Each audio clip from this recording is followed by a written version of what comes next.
Welcome sa Dries TV. Kung interesado ka sa ganitong news, huwag kalimutang isubscribe ang ating YouTube channel. Maraming salamat! Welcome back again sa ating YouTube channel mga kakimpaw, and sa update natin ito ang pag-uusapan natin ay tungkol sa mga importanteng kaganapan kina Kim and syempre kay Paula Avellino.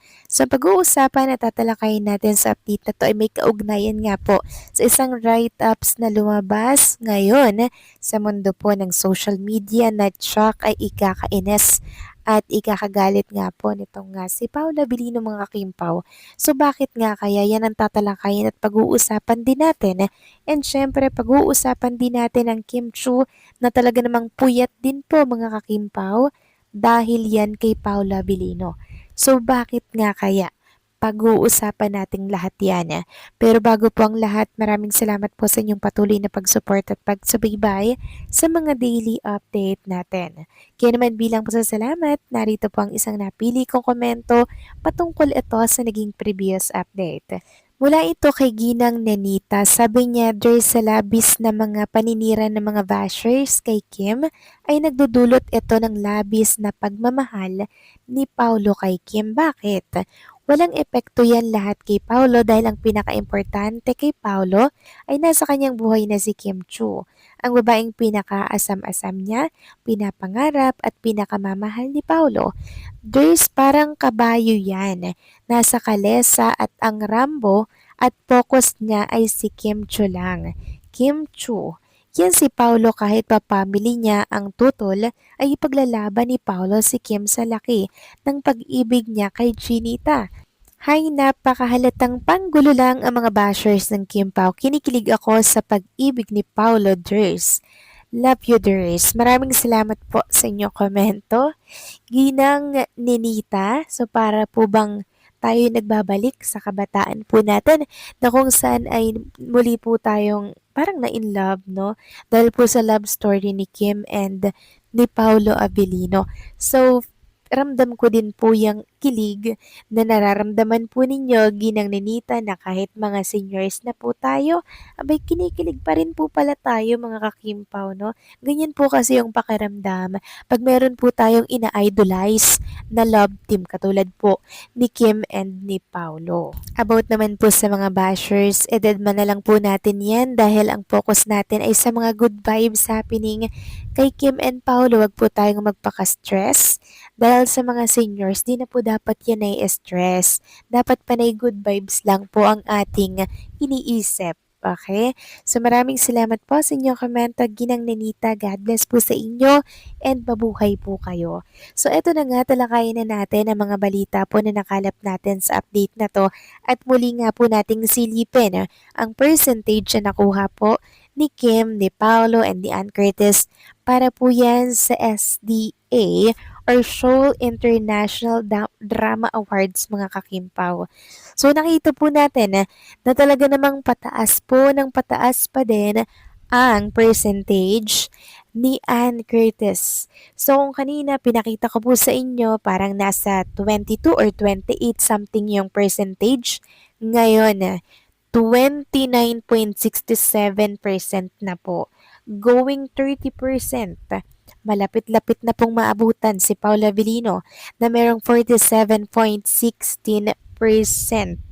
So tingin nyo mga kakimpaw, maabutan kaya ni Ann Curtis yan? Kasi 30 plus, tapos ayan, medyo malapit na po. Kinakabahan talaga ako dito mga kakimpaw. Kaya naman po kinakalampag na po ng husto ang social media ng mga fans club para po makapag-alerto na dapat tayo bumoto po lahat. Sabi nga dito sa post, hanggang bukas na lang ang botohan para sa Outstanding Asian Star Philippines category sa 2026 Seoul International Drama Awards. Hanggang bukas na lang po ito ng gabi, kaya sana po ipaglaanan natin ang oras para po manalo si Paulo Avellino. At alam nyo ba maging si Chinita Princess, busy-busy din po sa pagboto kay Paulo Avellino at nakita nga po natin dito na tutok din siya sa kanyang cellphone. And sabi nga dito, kanino kayang POV ito? Kimi. Kimi is also voting. Walang matutulog sa pamilyang ito. So see, maging si Kim Chu puyat na puyat din sa pagboto kay Paolo kasi last day na po bukas. Kaya itodo na po natin yan. Samantalang pag-usapan naman natin ang tungkol dito sa bagong write-ups po na lumabas mula po sa isang website na kung saan ay ikakainis at ikakapagwala nga daw ito ni Paula Avellino pag nalaman. Ayun kasi dito sa write-ups po na lumabas, nirereto si Kim Chu sa ex-fiancé ni Bea Alonso at business na si Vincent Ko. Sa news report ng Billionaire News Channel ay spotted si Vincent sa isang malaking event ng kanyang negosyo. Makikita sa video ng news report ng VNC ang tila bagong look ni Vincent. Mas kumapal ang kanyang black hair at humaba ang bangs. Mukhang bumata ang kanyang face. Napansin din ito ng mga netizens. He looks good, sana he'll find someone ka-level niya. Pogi, sana ako pa rin. Ako na lang uli. In Bea's tone in one more chance. Agree, parang nag-bloom din siya after all. May nag-usisa rin kung may kapalit na sa puso ni Bea. May bago na ba siyang girlfriend? Ang nakakaloka, may nag-comment na netizen. Pinupush na maging magjowa si Vincent at Chinita Princess na si Kim. Grabe, bagay sila ni Kim Chu. Tapos tumawa po.